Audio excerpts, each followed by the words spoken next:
Okay, so a few of the housekeeping events for those of you that are new, and a reminder to those of you that are not. We don't take bathroom breaks here. We just plow right through until the end of the performance, but you're welcome to come out and annoy people and go to the bathroom if you need to, please. That's better than the alternative. So, that being said, that's our most important announcement. But we also have some sponsors tonight. It's Partnership Carson City and the Nevada Humanities are sponsoring this event tonight. And we also very much appreciate the donations that all of you give us, because that's our bread and butter for this organization. Because as you know, as I've told you before, we're pretty disorganized and fundraisers is really beyond our capacity to do. So we really rely on you. So thank you all very, very much for that. I'm going to turn this over now to Carolyn Punches, and Carolyn is going to introduce our guest speaker for the evening. Thank you all for coming. Thank you, Kathy.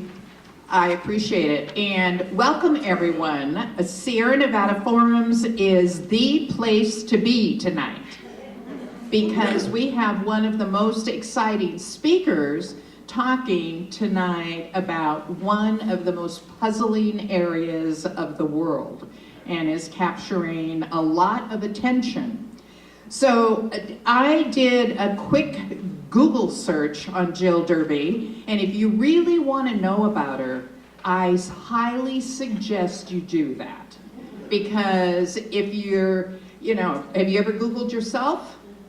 It's always very interesting to see what kinds of things they bring up. I was hoping for something a little racy, but I couldn't find anything. So, Jill Derby lived and worked in the Middle East as a young college graduate, learning Arabic and having the transformative experience of immersion in a foreign culture. Now, I would love for her just to share more about that. But then she came back to the US, completed her PhD in cultural anthropology from the University of California, Davis, specializing in Middle Eastern cultures and committed to sharing the insights and understanding cross-cultural study brings to human interaction in the increasingly globalized world. She has also served 18 years on the Nevada Board of Regents and is a higher education governance specialist. In 2011, she received a U.S. Senate appointment to the Federal Commission that oversees higher education accreditation. And she currently serves, if that's not enough, she currently serves as chair of the board of the American University of Iraq in Kurdistan, and is a popular speaker on topics related to cross-cultural understanding in the Middle East.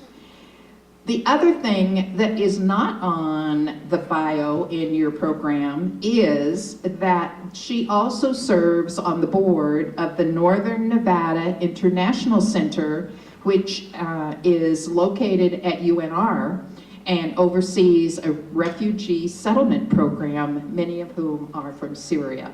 So without further ado, I can hardly wait to see what Jill has to share with us tonight. Jill Derby.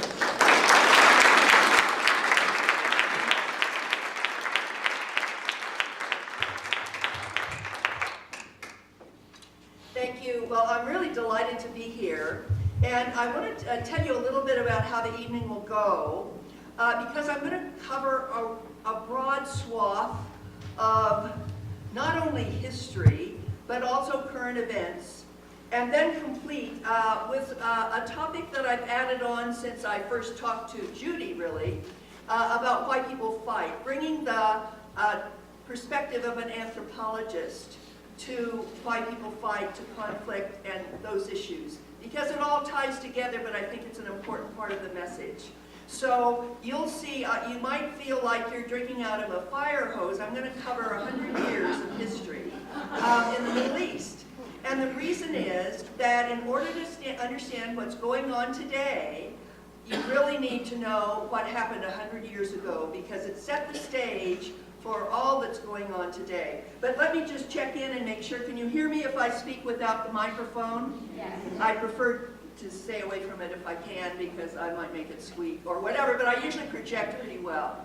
But I want to start by talking a little bit, and a very little bit, about the American University of Iraq in Sulaimani, which is in Kurdistan, Iraq. And I've been on that board for the last 4.5, going on 5 years, and I'm currently the chair of that board.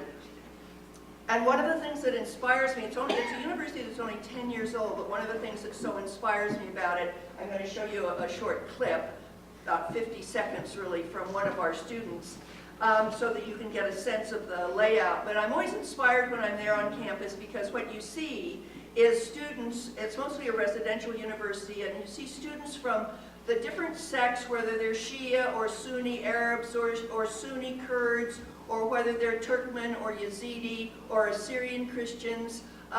We have some Iranian, some Turkmen, from the array of sectarian and ethnic backgrounds. And guess what? They all play on the volleyball team together. They all play soccer together. They're on the debate team together. And this to me is the future not only of the Middle East, but of really the world, the way young people learn to connect past those kind of ethnic, religious differences that seem to make a lot of difference to older generations that have had a longer time to live in a world that exaggerates them. So, but I wanted to start because so often when I'm on my way over to Iraq, the northern section of Iraq is Kurdistan, which is an autonomous region that is still part of Iraq, but they have their own parliament and many of their own structures. But often when I'm on my way over, people are just alarmed for me and tell, you're going to Iraq, are you going to be all right? Do you wear a vest, you know, to have the bullets bounce off? And, you know, I try to explain to them that the part of Iraq that I go to is really quite settled. It's probably 100 miles from Mosul, where there's a lot going on. But the Kurdish part of Iraq has been a pretty calm and stable region for some years, and I'll talk a little bit about that history. So I never have any fears when I go there, but I thought if I showed you this short promotional video of AUIS, that's the American University of Iraq in Sulaimani. I'll show you where Sulaimani is in a minute. You'll sort of get a sense of the layout, and you'll see that it looks like a pretty regular place. So let me start with that, and got a point there. My name is Hana Marouf. I'm from Suli. I have graduated at the American University of Iraq, Sulaimani. I majored in international studies. I chose UIS to receive the best standards of international education in Iraq. I was the first Kurdish female to join Human Rights Watch in Washington, D.C. Without AUIS's encouragement and the skills that I have obtained there, that would never be a possibility. I chose UIS. Where do you want to study?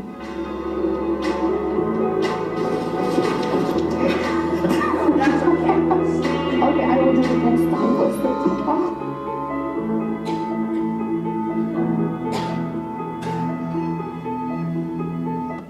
I'm sorry that didn't transmit very well. That's one of our recently graduated students, and but it gives you some kind of pictures of what I'm talking about. And I like to show this one too because, as I say, people worry when I go, but this is the hotel I stay in, so you can get a sense that it's a fairly prosperous place. And you'll hear a little bit more about the history that has allowed it to be so as we go forward. But let me start, the first place to start is with a map, because for most Americans, the Middle East is a long way away and pretty mysterious and exotic and strange, but we're hearing a lot about it, and I think it's important to understand it better, and that's one of my main goals tonight. So you see where Iraq is placed in between Iraq and Syria, Turkey's to the north, Saudi Arabia to the south, and that's the area that we're going to be talking about. This is a picture of just Iraq, and if you look up there on the upper right, near the border of Iran, you see Sulaimani, and that's where the American University is. You can also see where Mosul is. It's up in the north here, and that's, of course, where the fighting is going on right now,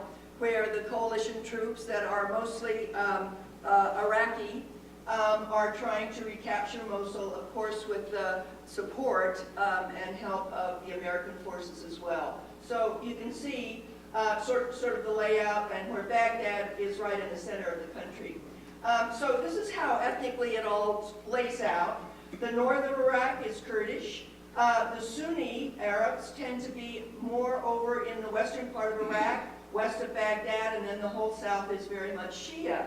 So I'm going to say something about Islam here in a minute so you'll understand Shia and Sunni, because there can be some confusion about that as well. This is just a better breakdown of sort of the ethnic composition of Iraq and how it breaks down, and how some areas are Sunni, Shia Arab, Sunni Arab, Sunni Kurd, Shia Arab, and so on and so forth. You sort of see that there's a lot of places where there's very much of a mixed population. Less today than there used to be because of what's been going on locally. But I'd like to start with this just because when I talk about Sunni and Shia, and we hear about it a lot when we're listening to the news, give you a really quick, and in many of these topics I go over them very quickly, but just a basic idea. When the Prophet Muhammad died, he was in the 7th century, and the Quran, their holy book, delivered to Muhammad by the angel Gabriel, was what was written down and is the holy book of Muslims. But when Muhammad died, his followers had a fight over who should be his successor. And one group said it should be Ali, because Ali was his son-in-law.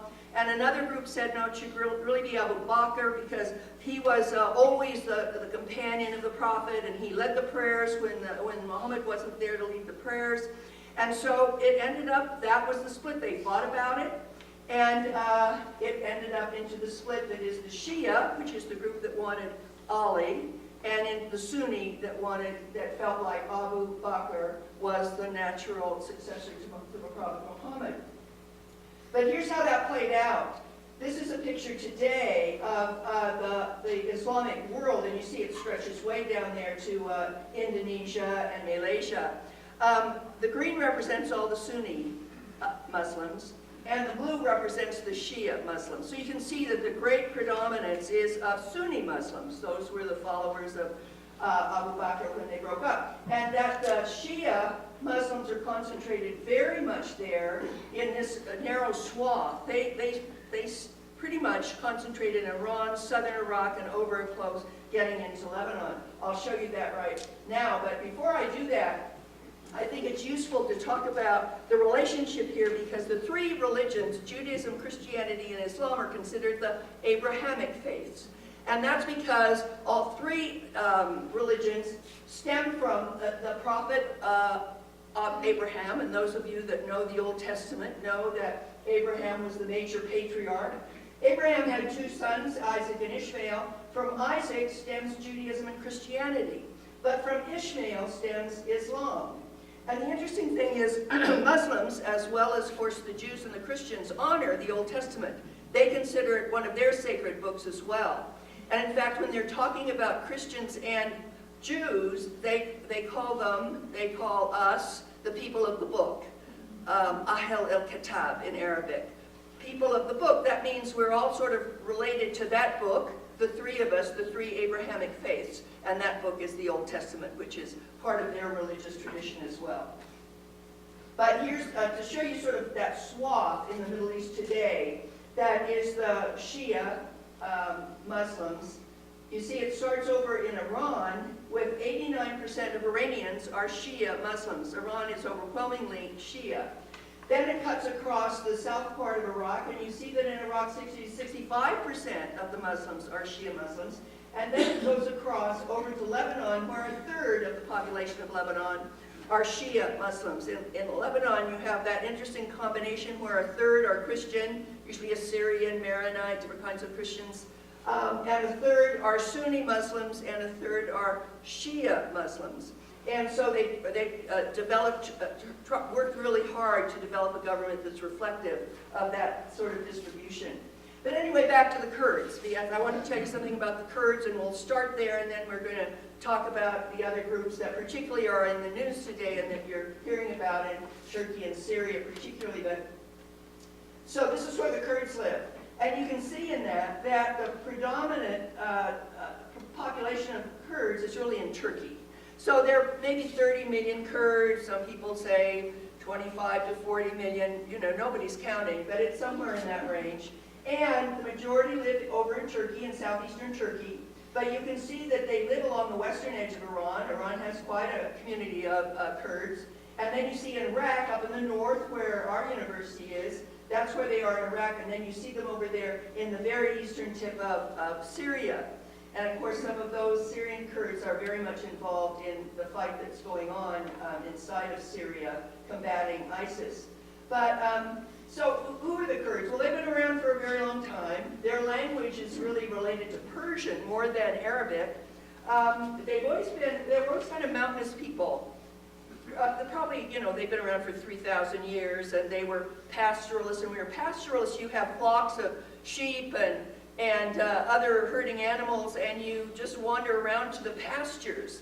But when their land all got carved up by the British and French after World War I, that's our next topic, they could no longer cross borders. So most of the Kurds at that point were forced to settle. They could no longer be nomadic pastoralists who could just follow the pasture circuit, but in fact they settled down and became more farmers after World War I. But they have a very, very long history, ethnic history in the Middle East. So let's go back now, and I apologize, some of these slides you won't be able to read the writing, but it's more important that you see the outlines of the state. So if you think about World War I, it was essentially the British and the French on one side, these are the main players, and then it was the Germans and the Ottoman Turks on the other side. Germans included all of the Austrian Empire up there. This was pre-World War I. So if you remember, it was fought for 4 years, and at the end of it, the French and the Germans won. As you know, we weighed in right at the very end of it. But the people that lost were the Germans and the Ottoman Turks. So let me show you what the Ottoman Empire looked like before World War I. So, you know, if you go back through the empires that have really conquered this part of the world, you could go way back to the Assyrians and so forth, but, you know, certainly the Greeks and the Romans and the Byzantines, and it follows on up till about 1500 or so. The Ottoman Empire was established, and with a center in Constantinople, or today Istanbul, and you see it was a very large swath of territory. So what happened when the French and the British won the war, defeated the Ottoman Turks, what happened was they decided to divide up that land that had belonged to the Ottoman Empire. And this is what they did. They went and drew all these boundaries and said, well, let's make this line, and we'll call this Iraq. It had never been Iraq before that. And then we'll do this, we'll call it Syria, and then Lebanon, Palestine, Transjordan. And they divided it up, so it went like this. The British got Iraq, and they got Palestine and Transjordan. The French got Syria and Lebanon. And by the way, they didn't consult with anybody that lived there, nor did they look at the sort of the ethnic composition that was in those places, or sort of the tribal alliances, and none of that. They kind of, oil was on their mind for one thing, but you know, they drew the lines and created these states. Well, the next thing that they did in Iraq, because I'm going to talk about the history of Iraq now for a minute, help you understand that struggle. So if many of you have seen Lawrence of Arabia, the movie, you will recall that what the British did through Lawrence, who was a colonel in the British Army, learned to speak Arabic, really felt a great affinity to the Arabs. And the British, through Lawrence, befriended the Arabs and talked them into helping them push the Turks out of that part of the Middle East. You know, the British were down in Egypt, and they had a lot of access, you might say. But so this guy, Faisal, was a very big sheikh in the area of Mecca. And so Lawrence befriended Faisal, and if you saw the movie, they worked together, they rode together, and they helped push the Turks out of that part of the world. And it helped the Brits win the war. In the meantime, the Brits promised them independence and lands of their own, and the Brits also, by the way, promised the Kurds that they could have their own nation. None of these promises were kept. But anyway, the British did feel that they owed a lot to Faisal. So they decided to make him king of Iraq. Well, because they had just drawn the map and there was Iraq, and now you're going to be king. Well, they didn't consult with anybody in Iraq about how they felt about Faisal coming in. But the other thing about Faisal is Faisal was a Hashemite. That's a big tribe that was in the Mecca, Jordanian area, really. The current king of Jordan, by the way, is a Hashemite.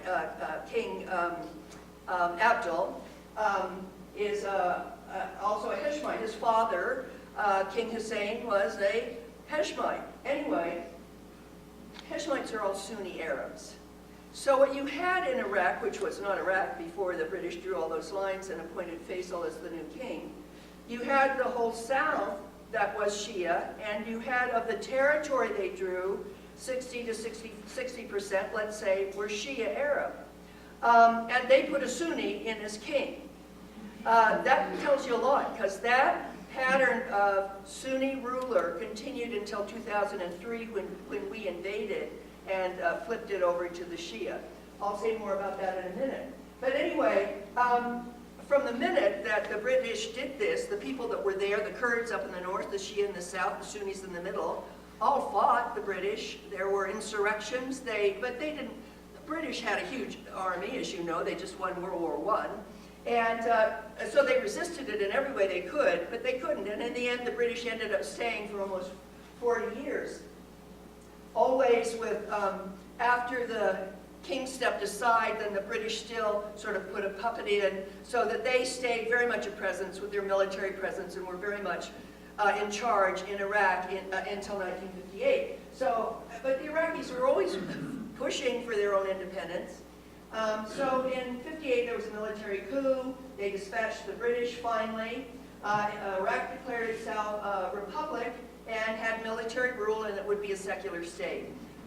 Military rule because, of course, if you're going to have a coup or push the rulers out, that's who does it, it's the military. And Iraq pretty much stayed in military hands clear up to 2003 when we invaded. The Kurds fought the whole time because they had been promised a homeland of their own. It wasn't the first time they had been made that promise, so they were always fighting, and they fought the Iraqi central government or anybody that they could. But finally by 1970, after a big war between the Kurds and the Iraqi central government, the Kurds were given an autonomous region of their own. And a central government said, just go up there and don't bother us and settle down and we'll try to get along. Anyway, it wasn't until 1979 that Saddam Hussein, who had been a military colonel, came in after a series of military rulers or dictators. All Sunni, by the way, but they were also part of the Ba'athist Party. So the Ba'athist Party is like a political party like Republicans, Democrats, a big political party, socialist roots really, or a leftist kind of party. Stemmed from sort of a socialist background. But anyways, Saddam Hussein came in power in 1979. Well, that was exactly the same year, and you'll all remember this, of the Iranian Revolution. So you remember the Iranian Revolution? We had put the Shah in Iran. He was not popular. They had a popularly elected governor ahead of that. We, the British particularly, because they had their eye on the oil, and we supported them in keeping the Shah there, who was very friendly to Western powers like the British and the American. But anyway, as you recall, that revolution, where the Ayatollah and the Islamic fundamentalists really came in and declared it an Islamic state. You also remember that in 1979 they took the Americans who were in the American embassy, their hostage, and that went on for a whole year, and that was very much front and center. And really, our current hostility to Iran goes clear back to that beginning of the country, to their taking our embassy and holding the hostages, and our antipathy anyway, because the Shah was our friend and our ally. We had put him in there. And so you can understand the roots of that antagonism between these two countries. But anyway, what happened up in Iraq was that the Iraqi government was very nervous about this revolution, and that it was really the Shia clerics that came into power down there at their southern border, their southern and western border. And they were pretty sure, there were signs that with this militancy from Iran, that Iran was going to try to take the south part of Iraq, which was Shia anyway. You know, the Shia were still most of the ethnic complexion of Iraq. So what happened was then the Iran-Iraq War, and that went on for about 8 years. It was just bloody and awful. About 1 million people were killed, mostly soldiers. It was fought a lot on the battlefield. Young men were conscripted on both sides. You know how that goes, and even down to pretty young kids. So 1 million died, and finally nobody went anywhere. Iran didn't take much territory. Iraq would go back and take some. It just ended up in a stalemate, and the UN negotiated a peace settlement in 1988. But what had happened is the Kurds up in the north of Iraq had sided with Iran in that 8-year war. And you can imagine that that didn't set well with the central government in Iraq, and, of which Saddam Hussein was in charge. So he took his armies, he moved north, and to just get rid of the Kurds. So it was a brutal, sort of, they call it the Anfal Campaign. The Kurdish considered a genocide effort. And what he did was he wiped out about 4,000 different villages. Well, the Kurds fled into the hills. They live up there in northern Iraq. There are a lot of mountains. They've always been mountains people anyway. They fled into the hills. Ones that had the means could get out of the country. And in fact, some of the board members, some of my colleagues on the board, are Iraqi Kurds who fought first to oppose Saddam Hussein, and then when they lost because Saddam Hussein had the big army, he used chemical weapons. You'll remember that episode, maybe. So they just all got out, the ones that were still alive to get out. Some went up to England, so there's quite a Kurdish expat community actually in England, and some of my colleagues on the board are people that had the means to get out. Their children have been raised up in Britain, but still have come back now that Kurdistan has become a more settled and safe place to live. So what happened then, to sweep over history quickly, Saddam Hussein invaded Kuwait. Why did he invade Kuwait? Because when the British and French were dividing things up, the British drew this little triangle, it's a tiny place really, around Kuwait because there was a lot of oil there. And they wanted to keep Kuwait for themselves. And Iraq had always felt like that was naturally part of their territory. So as Saddam Hussein marched into Kuwait, you'll remember that we, with other allies under George H.W. Bush, pushed them out. And then what we did was we told the Kurds and the Shia both to rise up and try to rebel against Hussein, but then we didn't support them, and they both paid a huge price for it. But in the end, we said to the Kurds, we will establish a no-fly zone. That's where that really notion comes from, so that you will be safe and you can come back. So that was in like 1989, 90, when all of this was going on. So we established this no-fly zone on the 36th parallel there, and made it safe for the Kurds. And they came back, and then they've really flourished because we continued that no-fly zone for a couple of decades. And as a result, the Kurds have had an opportunity to live in a stable place, and there's been a lot of foreign investment, and it's really flourished. And when you go there, you would see it looks like a fairly prosperous place, people doing pretty well. Now, there are a lot of internal politics. I'm not going to get into that. It's a topic all by itself. But anyway, so that's why when I showed you our campus and I showed you the hotel I stay in, you know, the sense that the Kurds had a real breather after paying such a big price. And so they, as I said, have their own parliament and have their own government. It's like a federal system. They're still very much connected to the Iraqi central government in Baghdad. There's an oil arrangement where out of the constitution that the U.S. helped them draw up, that they're supposed to get 17% of oil revenue, supposed to go up to Kurdistan. But there's a big fight going on now because Kurdistan decided to ship independently their oil to Turkey, and now the central government is really upset about that and not sending the money. So, you know, there are a lot of other issues, but you need to know that that's sort of the history of the Kurds and where they are today.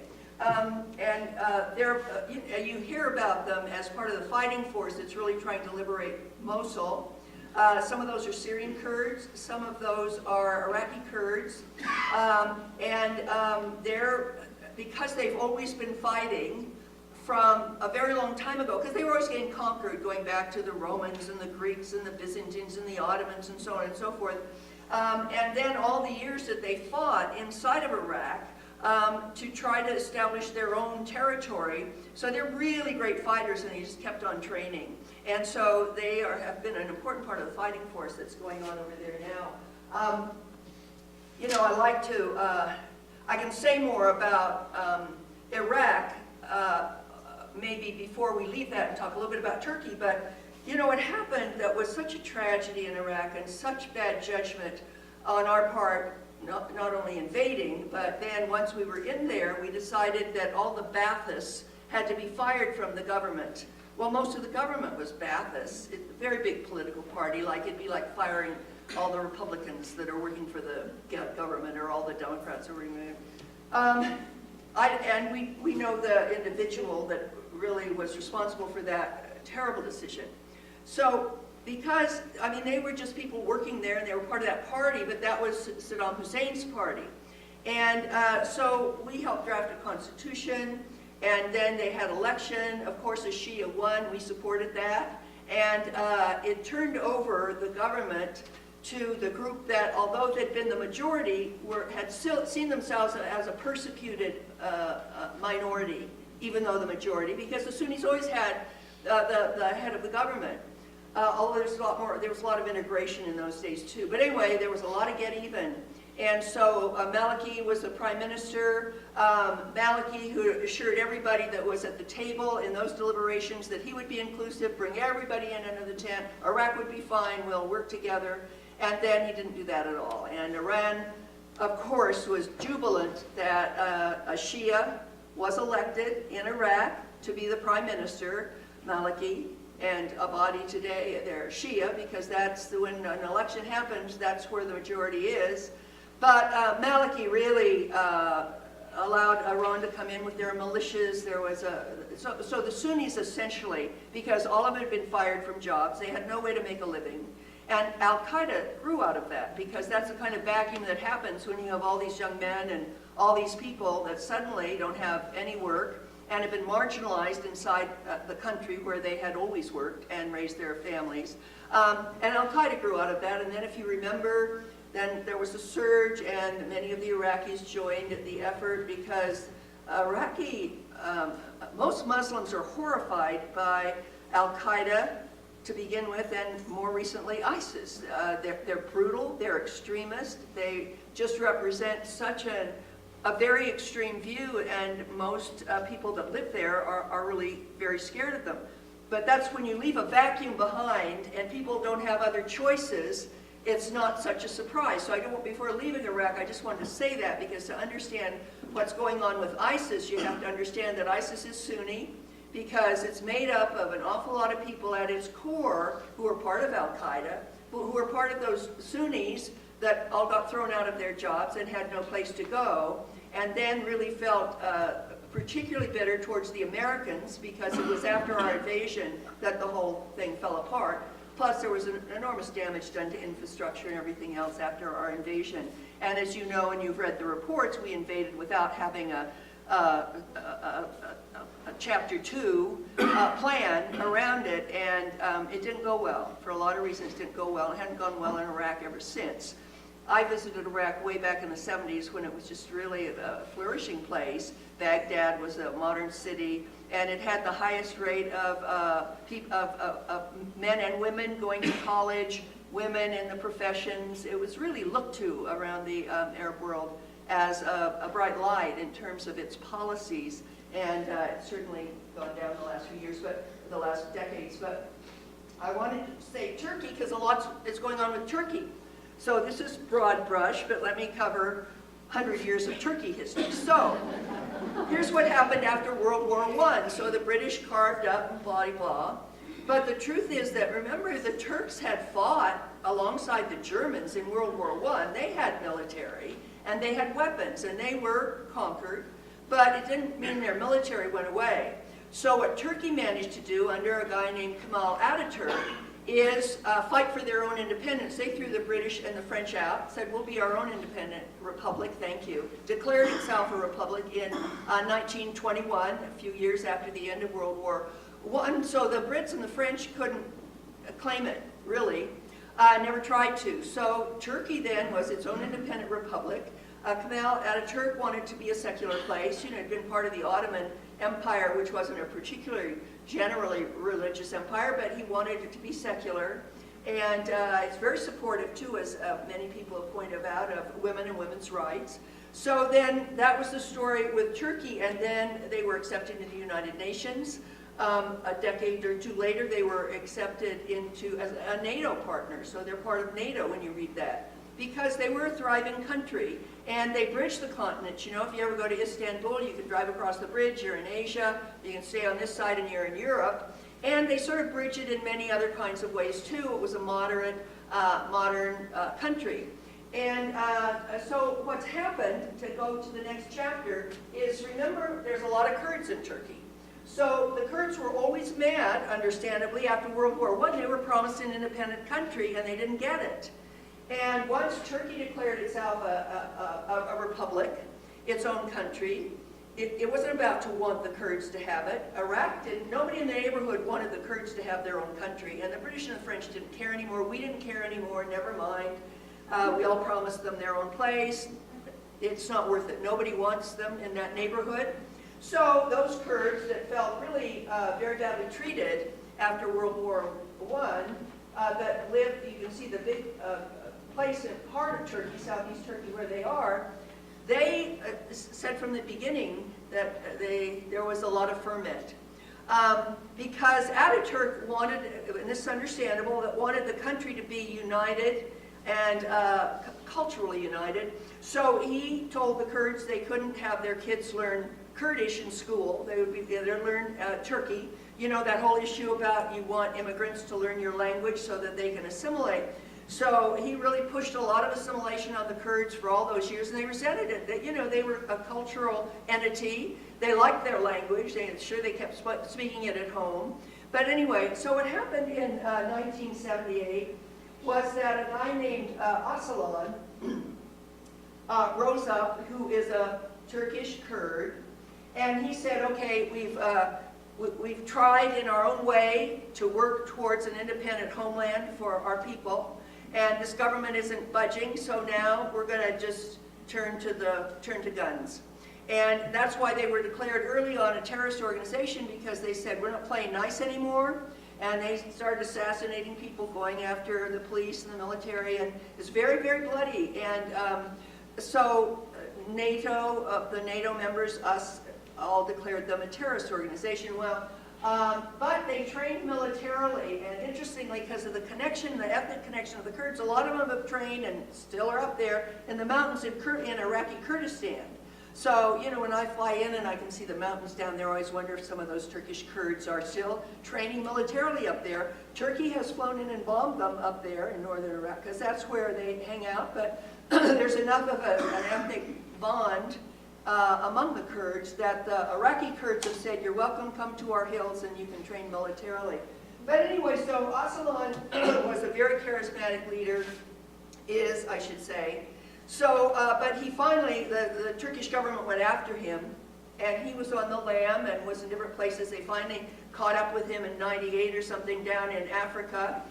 They brought him back. They were going to execute him. The European Union said, if you execute him, forget about ever being part of the European Union. We don't do capital punishment. We don't do the death penalty. So Turkey relented and said, okay. And so they put him in jail on an island out in the Mediterranean, and he's the only person there.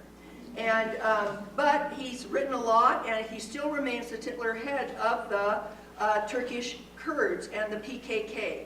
Because the PKK was the party he started. And you hear that acronym, I think, when you hear about what's going on over in Iraq, because the PKK has a Syrian Kurd alliance, you might say, with Syrian Kurds that's called the YPG, and the Syrian Kurds are fighting hard in northern Syria against ISIS.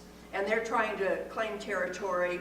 Turkey's nervous about this whole thing, and Turkish Kurds are helping. So, you know, that's all going on.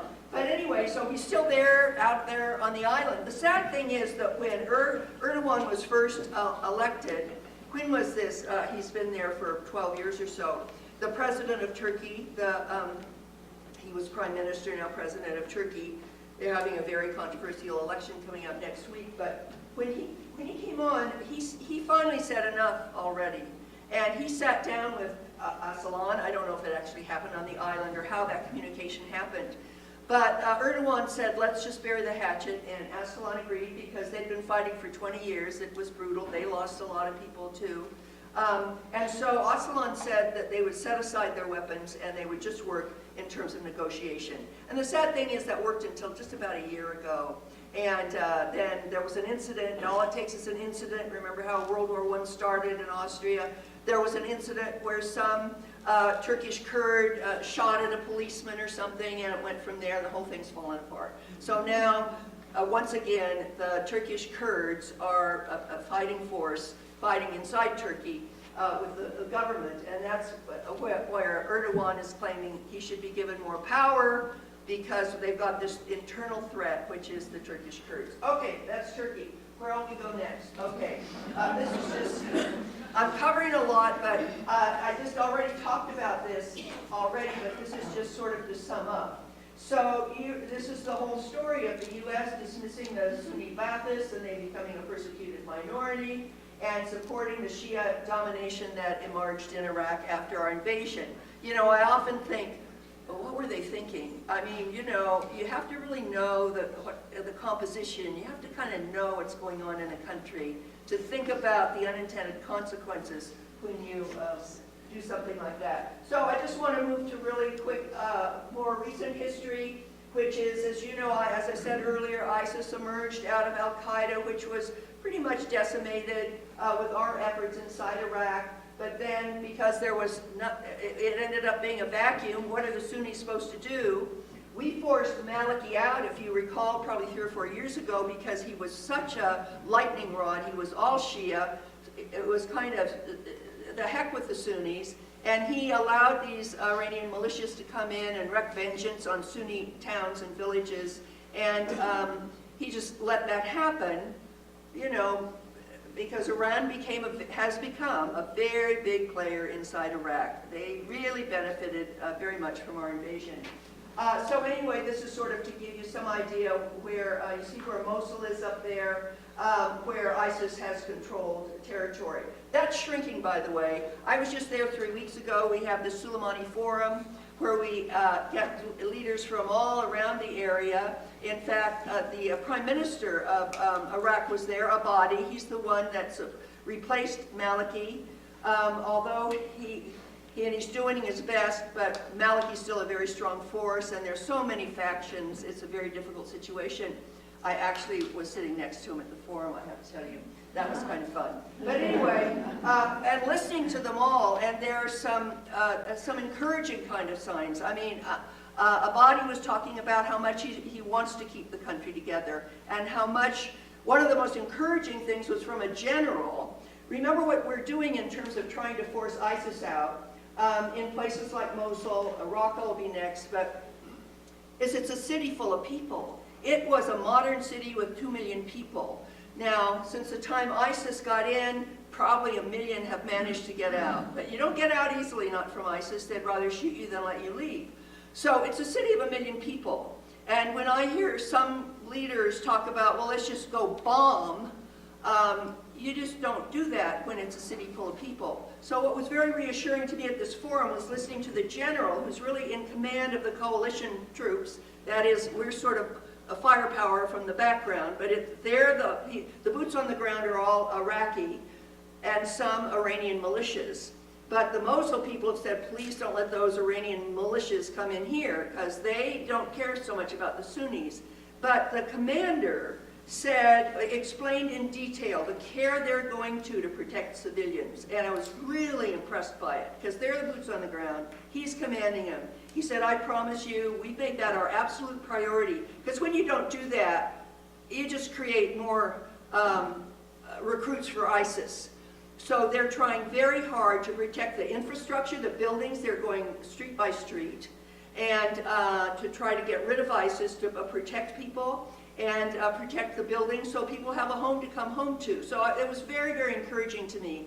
And when I hear from a distance suggestions that we could just go bomb the heck out of them, No, that's a city full of people just like you and me that live there. And they've had to live for 2 years now under the control of a brutal government, which is ISIS. And these poor people need some help, but people are being killed. And that's why when there's a story that 200 people in Mosul were killed because of bombs that got dropped, that we dropped, that's a terrible thing. That just shouldn't happen. Let's avoid that. If it takes longer, we'll get them out. Nobody thinks that ISIS can hang on. Nobody thinks that ISIS, as a territory, a place that has any land, has any future at all. I mean, they're so they're on the side of losing it all, really. I mean, they've lost 2/3 of their territory so far. They've lost so many and so much. So, I mean, it's a matter of time. They're going to be gone, but the whole conversation at our forum was what happens next. Because if it's a vacuum, if it's the same vacuum, then well, what's the follow-up of ISIS? We'll take their territory away, but you're still left with an ideology, and you don't kill an ideology with a gun. And ISIS recruits from stories of civilian populations being bombed and brutally killed. So I was encouraged by this general who was talking through a translator about their troops have been instructed to take every care of civilians, carrying people out, and all of this stuff before they ever use their guns. So I wanted to say that, and then this is just the latest picture, really. It shows Mosul, and ISIS still has some, but they're out of Western and they're hanging on in Eastern. It's going fast, and Raqqa will be next, but they're not going to be left with any land at all. Just a word about the Arab Spring. You remember in 2011, this is what it was all about. We watched young people in Egypt use social media so effectively. They want democracy. They want to have a voice. They've lived under autocratic dictators forever. Military are very, very strong in Egypt. And remember that they did manage to get rid of Mubarak, who was the prime minister, the head of Egypt. But then what happened is they pushed right away for an election, and the only organized group was the Muslim Brotherhood. And the Muslim Brotherhood, a fairly benign group actually, for 30 years had sworn off violence as a tactic. Early on, they were into violence too. First getting rid of the British, and then with the military takeover and so on and so forth. But for 30 years they said, this is a losing game. So what they did was to form a network all over Egypt of schools and hospitals and places that took care of people. And the government wasn't doing that, so they had a lot of friends and supporters, and that was their focus. So they had an election, of course, the Muslim Brotherhood won. Well, that would have been okay, Morsi, but they'd never governed before. And so he just made some mistakes, and I promise you the military were right there in the wings waiting for him to stumble, because they wanted the country back in military control, which it had been, and they hadn't been happy about this whole revolution thing. So that's a quick history, and remember that it started in Tunisia, Egypt, and Syria with protests, innocent protests, that when Assad turned his guns on them, and it's gone down from there. So anyway, something about this Syrian civil war. It started with protests, and the Syrian regime then turned their guns on them, and it just went down from there. I'm going to show you some pictures because the human cost of this Syrian civil war is just horrendous. 11 million civilians have had to leave their homes. When you leave your home, I was in Syria in 2010. What a good place, what a prosperous place. There's a lot of professionals, middle class. It was a thriving place, healthy families, out on picnics. Well, when you have to leave your home because the city's being bombed, you don't leave with anything.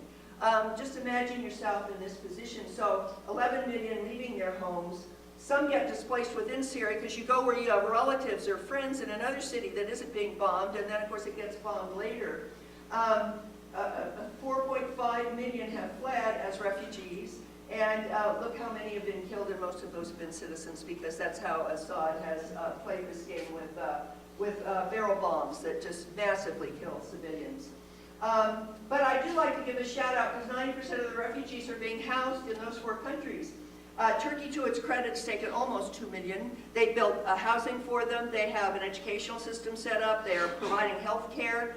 And Jordan, Lebanon, Iraq doing the same thing. And it's a huge burden on these countries. But you know, in the Arab Middle East, if you've ever been there, hospitality is one of their great cultural values. And of course, they would welcome the stranger. So they're making do. But I mean, in little Lebanon, where about a fifth now, or maybe it's up to a third of the people in Lebanon are refugees from the Syrian civil war, and Jordan with a small population too. And these aren't countries with big resources and big budgets. You know, Turkey has more. We're trying to help, but it's not nearly enough. So this is very hard for these countries to try to absorb. And then if you're one of those countries, you can't give them work because you can't disenfranchise your own citizens that need work as well. So you've seen some of these awful pictures. It really is families, it's children who pay such a horrendous price for war, and that's how brutal it's been.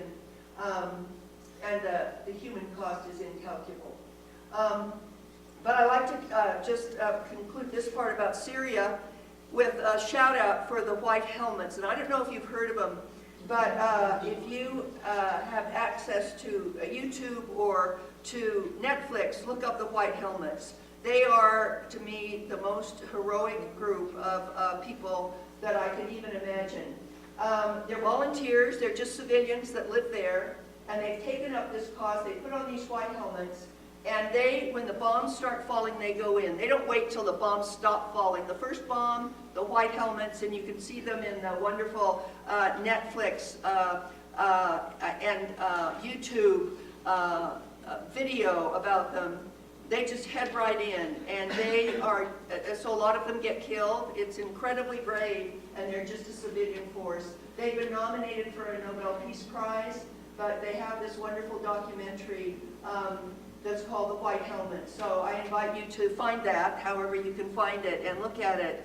I know it's a group that I'm supporting with donations because the United Nations hasn't been able to get in, the Red Cross, the Red Crescent rather. I mean, the Syrian government that has control over so much doesn't want any aid coming in. And it's the white helmets, the people living right there, put on their helmet and they go and they drag people out of the rubble and administer first aid, and it's very noble. Here's what I want to go to just in concluding, maybe in the last 5 or so minutes here. And that is a topic about, that's an anthropological take, if you will. You know, there's been a lot of really good work done recently in the area of neuroscience that really looks at our brain and tries to understand the brain and how it works, and particularly the evolutionary influences on the brain. Now, I don't need to say more about that. You've noticed that with humans, war is not that uncommon, and we tend not to get along. But recent studies in neuroscience, evolutionary psychology, looking at human genetic inheritance. And you know, you all know about the nature-nurture debate that's gone on forever about whether we are more what our genes direct us to be or more what our upbringing developed in us. And you know, the conclusion is we're probably half and half. There are a lot of people that do genetic science, neuroscience, and so forth, that they, okay, probably about half of our personalities, dispositions, are predisposed by genetic influences. And those of you that have kids, if you have more than one kid, you can see how they're totally different. You think, how did that happen? We're the same people. We have all these different kids. But, you know, there's a big genetic influence. So what this particular science is interested in is sort of how are we genetically given from our evolutionary past, how are our brains sort of wired genetically? Let's call it that. Some recent work done too by a psychologist at UCLA talks about how very, very social humans are, how that we're just hardwired to be social. And you know, here's why. Because way back when, you didn't go out and hunt the lion on your own because you wouldn't last very long, you know. And if you didn't last very long, that means that you couldn't reproduce and have your genes be part of the gene pool. So, you know, what had survival value way back in the earliest days of human evolution was groups, working together as groups, tribes. So what Joshua Green says, I'll tell you, is that we are hardwired to be people in groups. We group. But here's the thing that grouping brings is us and them. And you look at even when it comes to sports, you know, it's my team, it's their team. But that genetic inheritance that leaves our brains hardwired to want to be in a group, to identify with a group, to feel emotionally attached to a group, that's all we're just hardwired in because of the genetic influences. But it does leave us to us versus them. So Joshua Green, who's written a wonderful book called Moral Tribes, really talks about this, and he says our brains were designed for tribalism. And even though we're a long way from that now, but our brains were in the process of evolving in a certain way. And certainly what gave survival value was what got imprinted, because if you think about it, whoever survived were the ones that contributed their genes to the next generation and so on and so on. Get it? But here's the thing is that what is imprinted is cooperation within the tribe, because you can imagine, you know, you're going to go out hunting or gathering or whatever you're doing, you know, you cooperate with people around you, you sacrifice, and so on and so forth. But then it was also kind of a wariness of other tribes, because if you run into another tribe, you don't know they're going to try to kill you off and take all the game or what. So he just says that is sort of imprinted, that we have a tendency, it's easy to raise fear in people concerning people that look and sound different than we do. That's something that is a potential in human beings out of our genetic inheritance and our early hardwiring. What I don't really have much time to get into is the way that political leaders can take advantage of that human tendency and a fear of differentness of others. It's very easy to instill. They're trying to take our stuff. They're not treating us well. They're taking all the goods. It's us versus them. You can really call that out in people, particularly by appealing to people's worst fears. And it leads to something called identity politics, and that isn't what this topic's about. But I'd just like to mention it because you're going to be you read a lot about identity politics, and it just means the way that leaders the way that people identify with their group by whatever it's called, and are really invested in the well-being of that group, to such a point that if you think of the political parties, my party, right or wrong, because I have a strong identity with that, and even when it's wrong. So,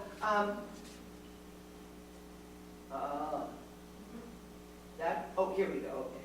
So anyway, this comes out of neuroscience. This is over the last couple of decades, all this stuff, is that the good news is we're genetically programmed both to cooperate and to fight. It's all there, and it's what can be drawn out and exploited or played to.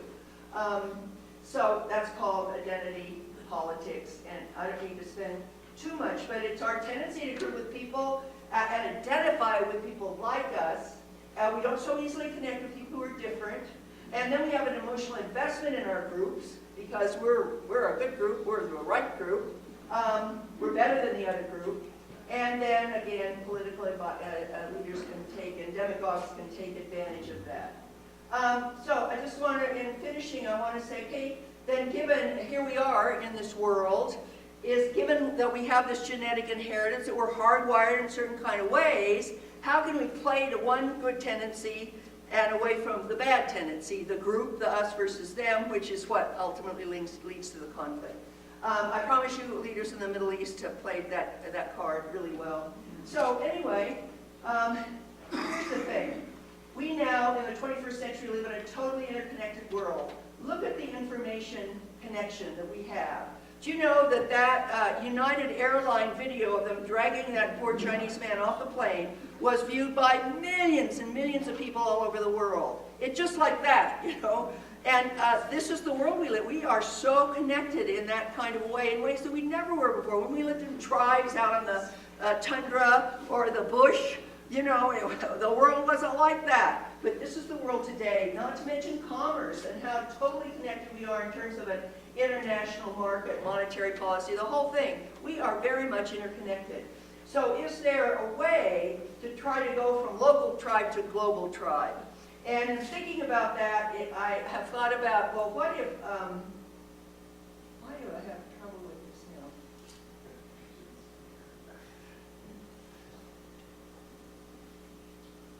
now?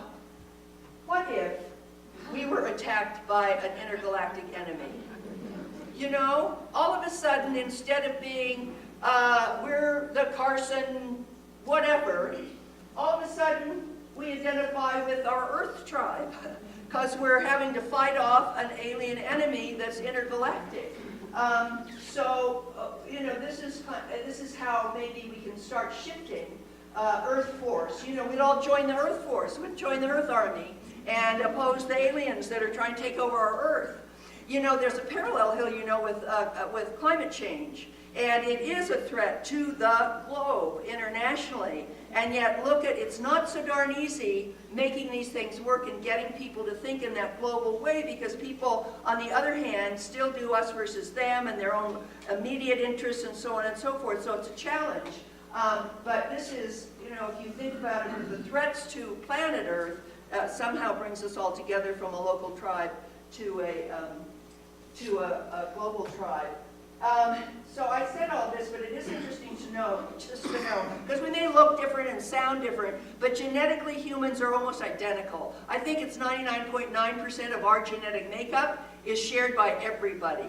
And in fact, it's interesting that genetics have traced it back to an ancient woman, it was a woman, 200,000 years ago, that we all sprang from. So if you think it that way, we're all cousins. I mean, we're in first, second, third, fourth, 2,000 cousins, but we're all cousins, and we kind of may look and sound different, but really, people are the same everywhere.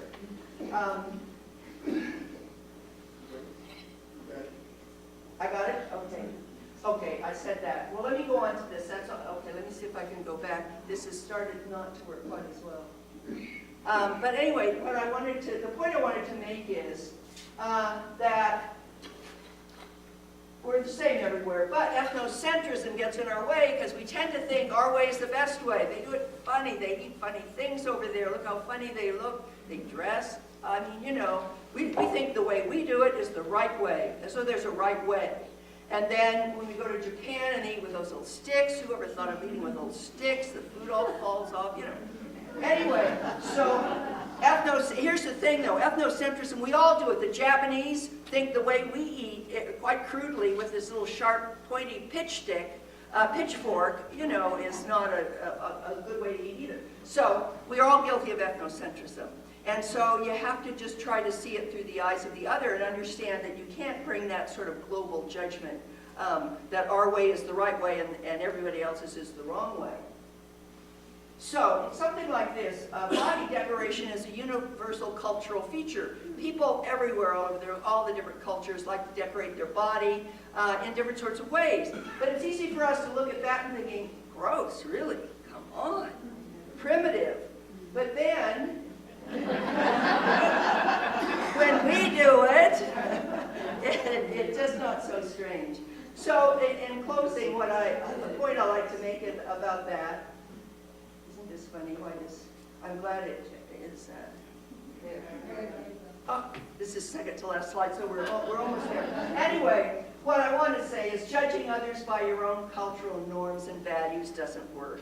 And the way we try to go beyond our group to relate in terms of our common humanity, that people are the same everywhere. And I promise you, all those poor Syrian refugees that are drowning in the Mediterranean, people just like you and me, they just want to have a good life and a family and enjoy their kids growing up and all of that. And so the way to do it is not to get hung up on the differences, but realize, look at the genetic evidence, look at it, just these differences are all superficial, but ultimately we're really all the same. See if this last slide comes up. If not, we got pretty close. Isn't that interesting? Well, the good news is it was just a picture. It just, really a picture of the world with thinking about, focus on similarities, not the differences. And the world will work better because we have major challenges to all of us, and focusing on our common humanity rather than our superficial differences is what can really bridge that gap. So thank you. You've been a wonderful audience.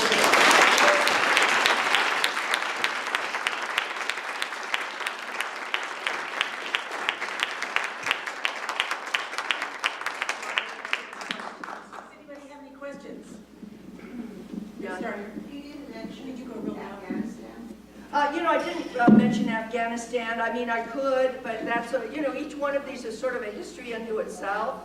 And we went into Afghanistan because that's where Bin Laden, thank you, and that group, Al-Qaeda, had hole up after which we discovered that they were behind the bombing of the Twin Towers. And so we went in, and we're still there. There are lessons here when you invade a country. It just isn't so easy to walk. You can't go in and walk away because you leave a mess. So we've stayed and tried to keep things stable with a government that we feel is more democratic. As I say, it's sort of a whole talk of its own, but that's what I'd say. There isn't a good relationship because Afghanis are Afghani. That's a whole different culture than the Arab Middle East. And there isn't a relationship really between the Kurds, who are distinct in terms of their ethnicity, and the Afghanis. Afghanistan is sort of placed on its own, and it has its own history, but it just doesn't figure into some of this. I mean, the Afghanis aren't really involved over there with ISIS.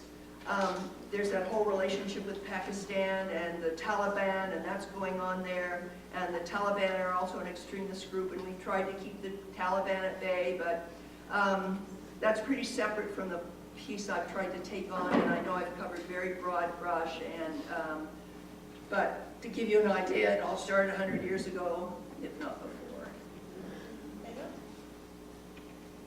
Okay. Can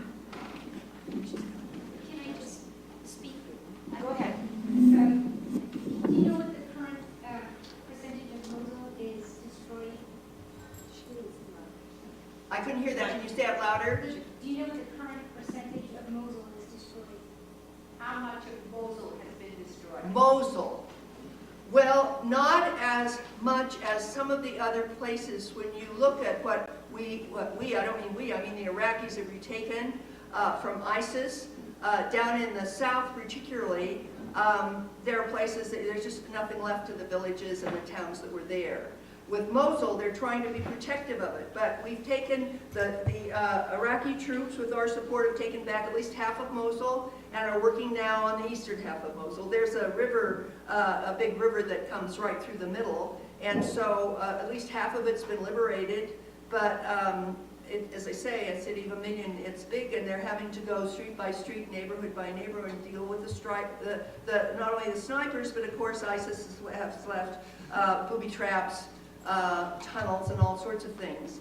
I don't think anybody thinks it's more than a month or two from being taken back, but the trick is trying not to kill all those poor civilians that are caught in the middle, that are trying to sneak out at night, because ISIS will kill them if they catch them trying. And then if you run out, if you see the pictures of it, I saw someone when I was over there, and we were talking about all this, they're having to, when they get close to the Iraqi side, they're having to go like this so that they won't be shot and be mistook for ISIS fighters. So these people are just caught in such a vice, and they're terrified, and it's so great when they get out.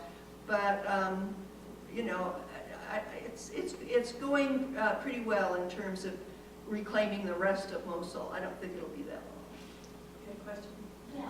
When you're over there, what is the perception of the students regarding Americans?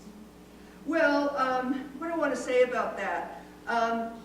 They're in an American university, they're learning in English, they're so grateful to be where they are and getting a great education and all of that. I mean, if you get them to talk about the invasion of Iraq, most Iraqis will tell you it was a train wreck, because they just went from being a place that at least had electricity and water to people that didn't. However, the Kurds felt a little differently about it, because Saddam Hussein was their great enemy, and they were glad to see him gone. And they fared better, because most of the fighting was down around Baghdad and other parts of Iraq, and not up in Kurdistan. So they had a different experience than most of the rest of Iraq have had, because they've always had this, they've had for all these decades, 2 or 3, this autonomous region in their own parliament, and sort of able to protect themselves. And the fighting, when we invaded, we went in through Kurdistan, but we went into Iraq, and the fighting was all down there, and impacted those people more than actually it did the Kurds, which are the predominant students that we have, but not all. And you hear different views from different people. Yes? Jill, I noticed that the young lady that was on Yes. I'm sorry that didn't transmit. Well, it did before you all got here and we tested it. And it didn't. she wasn't wearing a headscarf or any of the other body coverings. Is that not a custom of the Kurds? What I want to say, some Kurds cover, some Kurdish women cover, and some don't. When I'm over there with our student body, we probably have about 1,500 students, and about maybe 35–40% are women. Of the young women students, maybe a third of them cover. So it just depends on the family you come from and the region you come from. If it's out in the country, it tends to be more conservative. And so I would say the majority of them don't cover. And they would look like students, like she would. There were some quick pictures that you couldn't see very well of some of our students, and you know, they have on jeans, and you know, they kind of look like students everywhere. But maybe about a third of our women students do cover. Depends on their family, tradition, and so forth. They never would, what I mean by cover is they wear a hijab, they wear a headscarf. Yes? Oh, I'm sorry, do you want to call on people? Yeah, in the middle here. Just speak real loudly. These aren't working so well. How big is the divide between the Sunni and Shia? How much of it is political and how much is based on our religion? She asked about the divide between the Sunni and the Shia. And the sad thing is that before all this, before we invaded and all this came down, there were basically some tensions, but people like the neighborhoods in Baghdad, a big city of millions and millions, were all integrated, and Sunni and Shia married. So it wasn't this very strong divide. But if you go to Baghdad now, there are Shia neighborhoods and Sunni neighborhoods, but they're not mixed. And people in Sunni neighborhoods particularly, but some Shia neighborhoods too, because ISIS has come in and tried to kill people there with their bombs, they don't live together anymore. Because that's what happens with this kind of conflict and the sense of identity politics. And, you know, so as I said, the Shia are the majority. And they have the power now. And with Iran in there, with their Iranian militias, they really have the power. So it's easy for the Sunni to feel like a marginalized majority that's not being treated very well. And there are an awful lot of incidents. Everybody's fear is what happens after ISIS here. And that's why people in Mosul said, don't let those Shia militias in here, please, because it's mostly a Sunni city. And the Shia militias, particularly the Iranians, have wreaked vengeance in a number of cases that just has been horrible. You know, just kill people. And so, you know, what follows is what's going to be important and how to make it all come back together again in a way that there isn't just a lot of vengeance stuff going on. But the Shia are very much in the power seat in Iraq. Anna? Thank you. Thank you for your talk, Dr. Murphy. Firstly. Secondly, could you please expand on the genetic inheritance argument?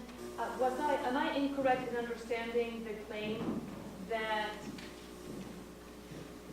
there is a genetic predisposition whereby we are driven to fear or dislike the other? So, you know, that all came out of that inheritance, but it also the sense of grouping, that it's easy when you identify with a group because there's security in that, and we have a predisposition to that. Well, think about all the people's identity and what they write on their cars and on their sweatshirts and so forth, you know, claiming a kind of identity. So this tendency to want to feel more secure when we're part of a group is very much these people who study neuroscience, cognition, which is a fairly recent field, would say that's just built into us. But because this tendency to group, and then it becomes our group and their group, so that can lead to something, given that humans are, it's capable to scare people. You know, we have that capacity, don't we? And if you scare people that they're somehow at risk by this other group, it's easy to have them identify more with their group and be afraid of that group. That's all I'm saying, really. When I simplify it, I say, so we have a capacity to love and hate, but that's a way oversimplification. But what the neurosciences and the geneticists and the cognitive people that have been working on this, trying to figure out the brains of humans, You know, humans have a much quicker capacity to be negative than positive, and it comes out of our need to survive and to scan this horizon and see if we're safe. They call it negativity bias, and if somebody is mean to you, it takes 5 positive acts to restore that sense of trusting that person. Have you heard all this in your psychology reading anyway? So we have that kind of negativity bias built into us anyway, because when we were evolving, you had to pay attention, and there were a lot of dangers around. You depended on your group. So it's just that that's all that sort of hardwired into us, but it's like at some basic level of potential, and it can be tapped. Think of the wonderful, these white helmets, you know, think of the wonderful goodness in people, and what their heroism they're capable of, risking their own lives. Humans have a tremendous capacity for that. But then you see that humans also, you read about torture and horrible stuff, and humans have the capacity for that. And I think it's in the effort to understand that, how does that happen, that people look to our evolutionary past and sort of see this group and this we, them, and then vilifying the thems, that you're in danger from the them. Is that helpful? I didn't go into it very much more than that, just trying to paint a broad picture, because I think it's sort of interesting, more recent work that's being done, yeah? So, Jill, if the president were wise enough to put you on the National Security Council, what would you advise him regarding the white helmets, regarding Syria and Assad? Well, I have to say that I was pleased that after that sarin chemical attack, last week we went in and did what we did. It was a careful strike, you know, sort of cleared the field, got everybody out. But, you know, the United States has always stood for human rights. We have a certain sense of decency about us. And I think it was important to take a stand on that. I long ago wished we had created safe spaces for these Syrians. They don't want to leave. You know, I'm part of the Northern Nevada International Center. We're doing resettlement of these Syrian refugees, and Reno has opened their hearts, the faith communities, to these people, and it's wonderful. But you know, it's hard for them. This is a foreign country, and it's hard. Think of yourself if you had to be moving to Slovenia against, you know, because you lost your home. So it's not an easy thing. I think I sort of drifted from your question. But I had wished in 2013 that Obama had kept to his red line, and that we had bombed his air bases and taken out a lot of his air force, so he couldn't be bombing people. This barrel bombing is hideous. It just is aimed at civilians, really. And we didn't do it. Obama went to the Congress. They said, "No, we don't want our handprints on that." So, you know, he backed off. I understand that. Often in hindsight, you can see things. It's tough now the Russians are in there, because it creates a whole different kind of scenario. But Syrians feel like the world abandoned them, and understandably, because this has been going on now 5-6 years, and it's the biggest refugee crisis, the most horrendous, hideous toll of human suffering and carnage, and the world is just somehow, we didn't want to get involved. People were burned out of Iraq, Afghanistan didn't go so well. You know, I mean, all the political reasons. But in terms of the white helmets, hey, go online and help those guys out. They're doing a great job, but look at their video. So they're just in the midst of all this, and sort of the people weighing the political costs and consequences. You have people that are rushing in when the bombs are falling to rescue people. And so I encourage you to look at their video and find ways to support them, because the world hasn't been doing it. And Russia is brutal when it goes to, you know, I mean, it doesn't care about the human rights and collateral damage as we sanitize it. What it means is killing a lot of civilians. And we should keep doing that. There's some signals out of Washington that we should put less emphasis on that. The world counts on us for being, that's who we've stood for all these years. Sorry to go so long. No. Go ahead. My other question came up earlier, but you sort of answered it.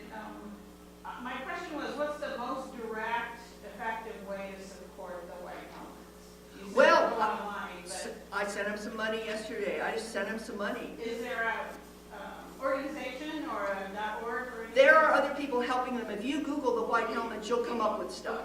I promise you that. And you'll also see the trailer to their video. But it was at the, as you saw, the Telluride Film Festival. So the 45-minute one that gives the whole story. But the trailer that's only about a few minutes long is very compelling. And it just shows a picture of these people coming in and pulling little children out of rubble, and the bombs are still going off over there. And it just touches me, because when we look at the human family, we have a capacity to be just so noble and good, and they're a representative of that right now, because it's not like, I don't mean to say Europe has welcomed Syrians, and Germany has certainly done its part, but you see what it's caused, this pushback and fears now, because a lot of people that don't understand that Islam is as big as Christianity, almost, and that nearly all Muslims are peace-loving people who have a very good kind of values. Islam is full of some very good values. It has some texts that are pretty nasty, but so does the Old Testament, by the way. Yeah. So, you know, and religions are today, contemporarily, aren't the expression of just what it says right there. You can sort of pick whatever you want, but they evolve culturally to be, we hope, the highest and best expression of themselves. But Muslims, listen, the people that ISIS kills are mostly Muslims. They're not Christians, so they're afraid of them too. Right up behind you. Hi, I keep thinking about this, the prayer. You brought up religion, and I'm thinking about something about they get called to prayer 6 times a day. And 5. Oh, okay, 5. Anyway, so like they're fighting, and then all of a sudden they stop. Well, what do I want to say about that? Yeah, some places. I mean, I don't know. I guess, does ISIS do that? Are they doing it right now in Mosul? I don't know, because they're under fire pretty much. What I want to say about, like, it's Holy Week, and so for Christians, a lot of Christians, Orthodox Christians, Catholic Christians, you should be fasting all week. And even attending services every day. And do you know what I mean? But how many Christians are doing that in the world?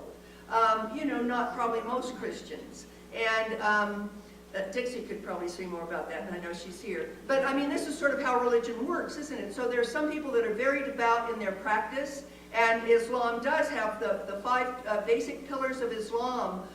You know, giving alms to the poor, and listen, Muslims are so good about that, giving alms to people. When I drive in a taxi through Cairo, he stops every time there's somebody on a corner, rolls down his window and gives them some money. It's part of one of their 5 commitments as Muslims that they have to do, to go on a pilgrimage to Mecca, to fast during Ramadan, and then to pray 5 times a week, a day, but to the call to prayer. So when you're in the Muslim world, I'm in Istanbul, you can hear it, you know, going off at certain times. But when I'm in Istanbul, how many people do I see really pulling out their rugs and doing the prayers? Very few.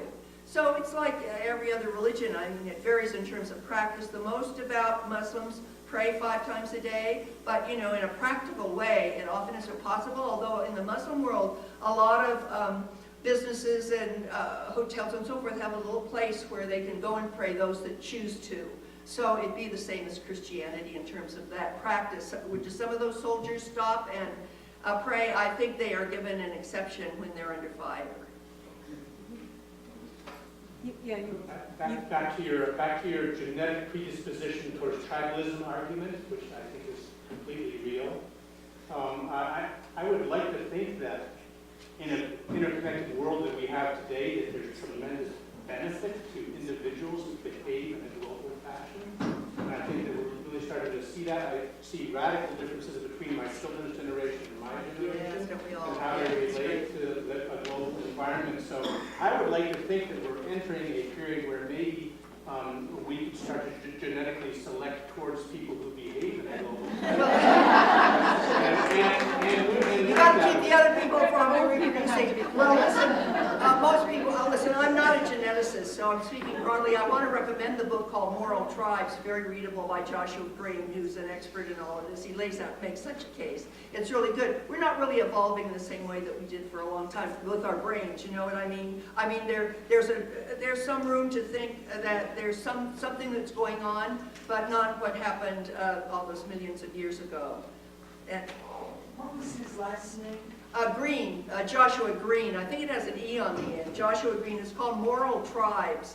It's very good. He makes a good case. And as I say, I'm not an expert on all this, but I just want to share there's a lot of good stuff going on in that whole realm of cognition, neuroscience, and how our brains are wired. This is almost a military question, but like if you said there's no fly zone, I guess it was in Kurdistan or Turkey.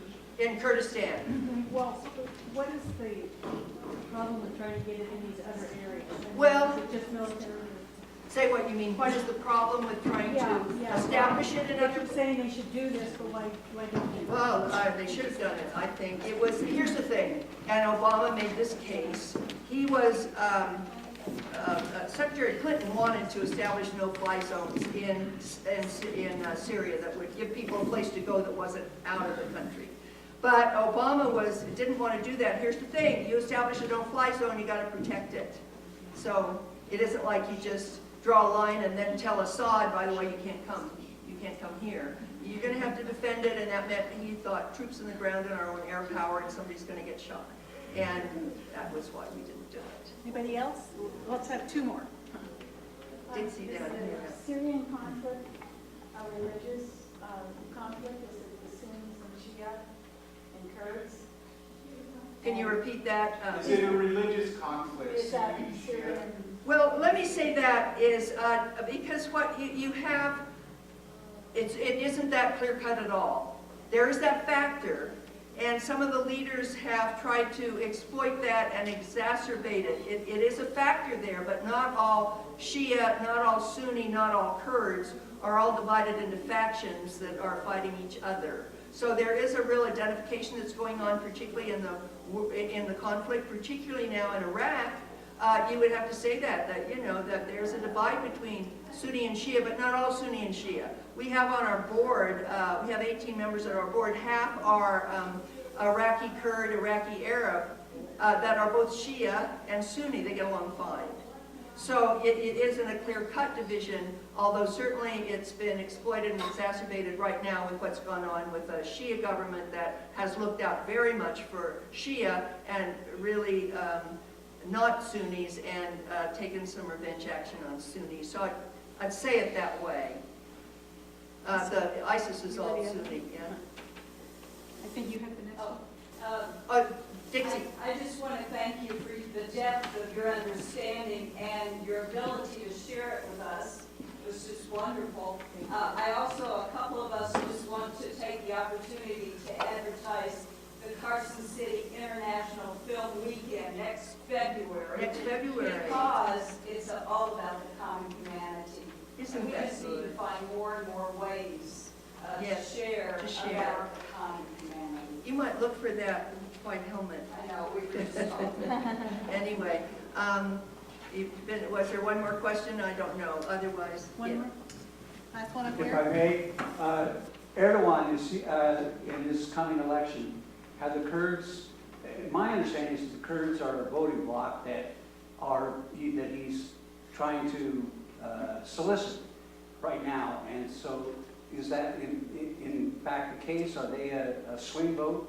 And what is your feeling of it sounds like he's going to win. What changes will that bring? well, I hope he doesn't win, but it's coming up on the 16th of April. There's a lot at stake in it. The whole Middle East is looking at that election because Erdogan, who's been in power for 12 years or so, is seeking to be now, to change the constitution to get all sorts of other power. He's become more and more autocratic, particularly over the last few years. This would give him all the dials and levers to be so much more autocratic. He's tried to silence the press and all of that's going on. And the interesting thing is that, sort of like our country, Istanbul, which is a cosmopolitan city of 20 million or whatever, is a very progressive place. They tend to be not supportive of Erdogan, his grab for power, his suppression of the press, and all of that. But out in the rurals, he has appeal. So, but in terms of the Kurds, I'm not so sure about that. I mean, he's trying to appeal to them, and that coup happened, and so he has used the element of fear a lot in this. You need a strong man. I'm your strong man. I'll bring security to our country because we're all in danger. We have these Kurdish rebels, and then we have ISIS on our border, and et cetera, et cetera. So he's playing that card to get the votes. I think it's not decided yet, but it'll make a big difference in Turkey. A lot of good people are hoping that doesn't happen. He doesn't need to take any more power than he has. And it's just a fear. You know, one of the speakers at our, just really quickly, at our Sulaimani Forum was Francis Fukuyama, who is a well-known Western intellectual down in Stanford. And he wrote the book, The End of History, in 1980, because he said when communism fell, now we have this whole new world. It's going to be liberal democracy everywhere you go. And after that, it is true that the number of democracies in the world increased enormously from, like, I'm making up this, but 70 to 135. And his fear is that what we're seeing, like what's happening in Turkey, a turn to authoritarianism, in Europe, Le Pen, Brexit, a turn to authoritarianism, you could say that. There's some yearning for that in America as well. And he's just wondering whether this is a turning point in history away from what he foresaw back in 1980 when the Soviet Union fell and communism was on a decline and democracy, liberal democracy, was on the ascendancy. So interesting times we live in, and Turkey's another one. Which way will it go? We'll find out on the 16th. Thank you. Thank you, everybody.